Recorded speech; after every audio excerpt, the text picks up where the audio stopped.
Bien, bonjour, donc nous voilà pour cette 7e vidéo concernant la création des EDAT dans les Hautes-Pyrénées. EDAT aide à l'informatique délocalisée de l'Académie de Toulouse, donc cuisine locale, créée dans les années 2002 à peu près, pour renforcer les équipes des MOP. Donc je rappelle que nous étions deux personnels État, deux personnels Conseil Général, et donc l'État a décidé de transformer ses équipes mobiles d'ouvriers professionnels en EDAT, donc avec un technicien recruté à cet effet, technicien éducation nationale, plus un prof, mais le poste de prof n'a jamais été provisionné dans les Hautes-Pyrénées puisque nous étions deux personnels du Conseil général. Alors je précise que du point de vue administratif, rattachement administratif, les deux personnels du Conseil général donc n'étaient ni détachés ni mis à disposition puisqu'aucun arrêté, je n'ai retrouvé aucun arrêté qui nous rattachait à ce collège.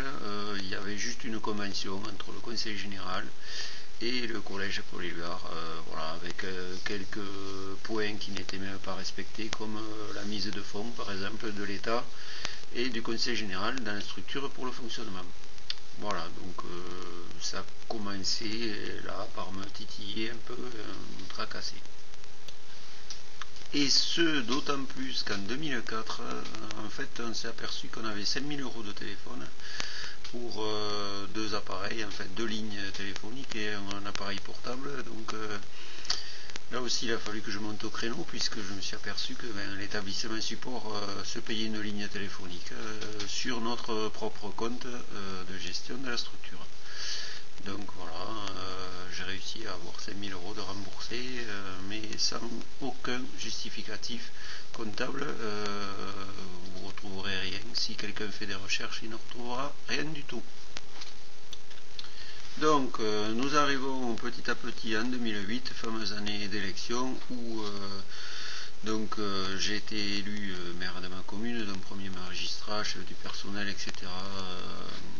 DGS, évidemment, même si j'ai qu'une secrétaire et une employée pour faire un peu d'entretien des bâtiments. Et parallèlement à ça, le Conseil général donc change de présidence puisque Madame Josette Durieux, PS, vient d'être élue à la présidence du Conseil général à la place de M. François Fortassin qui était lui PRG depuis 92.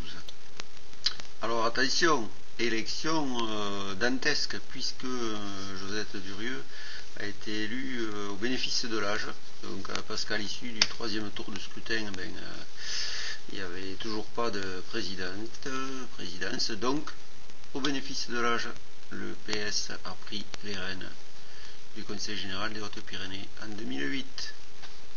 Voilà, donc nouvelle fonction, et tout d'un coup, je me retrouve à être invité au vœu du président, de la présidente en 2008, alors que depuis 22 ans que j'étais fonctionnaire territorial avec mon collègue, nous étions totalement ignorés de ce point de vue, considérés comme ne faisant pas partie de la boutique, je sais pas, bon. Donc là, tiens, bizarrement, tout d'un coup, M. Lacoum, il fait partie de la boutique. Et c'est là donc qu'avec ce changement de présidence au Conseil général, et bien tout d'un coup on se rend compte que l'équipement informatique des collèges est complètement disparate, etc. Fait de briques et de broc un peu avec chacun se débrouillant dans son coin, puisque jusque-là aucun investissement spécifique du Conseil général n'avait pris en charge ce genre d'équipement.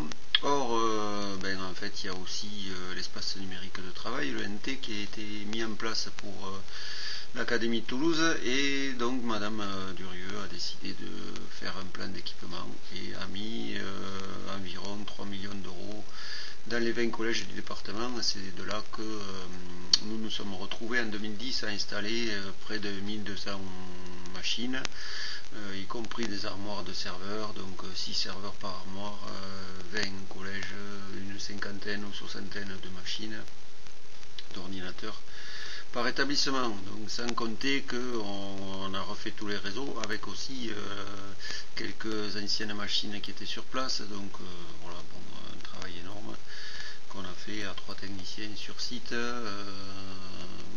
assez rapidement, puisque il fallait que tout soit installé avant les prochaines élections, parce que bien sûr en 2011 d'autres élections ont tout chamboulé, ce que je vous expliquerai dans la prochaine vidéo.